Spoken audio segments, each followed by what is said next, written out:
देश के pharma sector के लिए एक गुड न्यूज, एक अच्छी खबर है।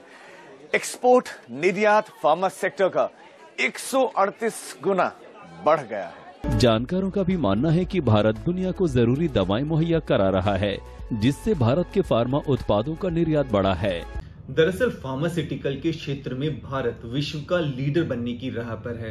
दुनिया की कुल दवाओं का 70% दवाइयां भारत में मैन्युफैक्चरिंग की जाती है और मूल्य के मामले में भारतीय दवा उद्योग विश्व स्तर में 14वें स्थान पर है और आकार के मामले में तीसरे स्थान पर। जैसे कि पिछले 7 से 8 सालों में इंडिया में बनने वाली दवाइयों का एक्सपोर्ट बहुत तेजी से बढ़ा है, जिससे निश्चित तौर पर भारत ने खुद को वर्ल्ड का फार्मा पावर हाउस बना लिया है। दरअसल कोविड में भारत ने जिस तरह 120 देशों में SCQ नामक दवा अवेलेबल कराई थी और 20 से अधिक देशों में पैरासीटामोल एक्सपोर्ट किया था, साथ ही 100 से अधिक देशों को कोविड वैक्सीन के 6.50 करोड़ डोज दिए थे।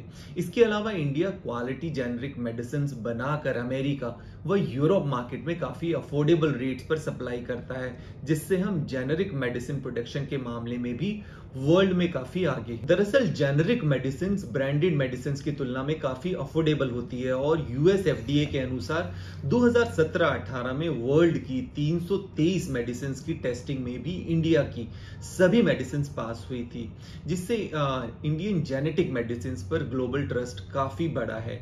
इसके साथ ही इंडियन मैन्युफैक्चरिंग यूनिट्स के स्टैंडर्ड को सही ठहराते हुए अमेरिकन FDA ने ज्यादातर यूनिट्स को अमेरिका में एक्सपोर्ट की परमिशन दे दी है, जिससे जेनरिक मेडिसिन के मार्केट में इंडियन फार्मा कंपनीज का दबदबा लगातार बढ़ रहा है।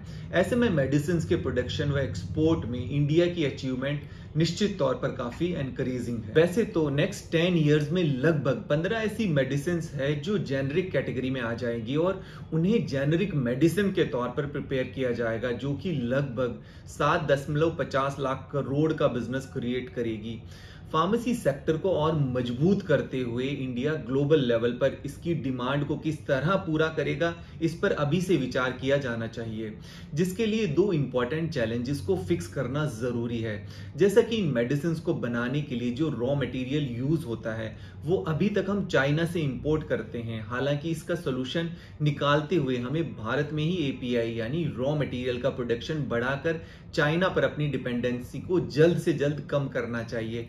इसके अलावा मेडिसिन के सप्लाई चेन को भी मजबूत करना होगा और साथ ही फार्मा सेक्टर में स्टार्टअप को भी बढ़ावा देना होगा। इसके अलावा इंडिया को अब न्यू मेडिसिन की रिसर्च एंड डेवलपमेंट पर भी ध्यान देने की आवश्यकता है, जिसके लिए नई दवाइयों के ऊपर पेटेंट लेने की और कदम बढ़ाए जा सके, क्योंकि भारत ने अभी तक ज्यादातर जेनरिक मेडिसिन के मामले में अचीवमेंट किए हैं। इसलिए नंबर 3 से नंबर 1 फार्मा लीडर बनने के लिए भारत को और मजबूती से फार्मा सेक्टर में कार्य करना होगा। क्वालिटी एंड अफोर्डेबिलिटी जो हमारी स्ट्रेंथ है उस पर लगातार काम करते रहना होगा और साथ ही एंटी माइक्रोबियल रेजिस्टेंस जैसी चुनौतियों पर काम करने के साथ साथ नए एंटीबायोटिक का निर्माण के साथ साथ रेगुलेटरी बर्डन का और जो इंफ्रास्ट्रक्चर कॉस्ट है उसको कम करने पर भी ध्यान देना होगा।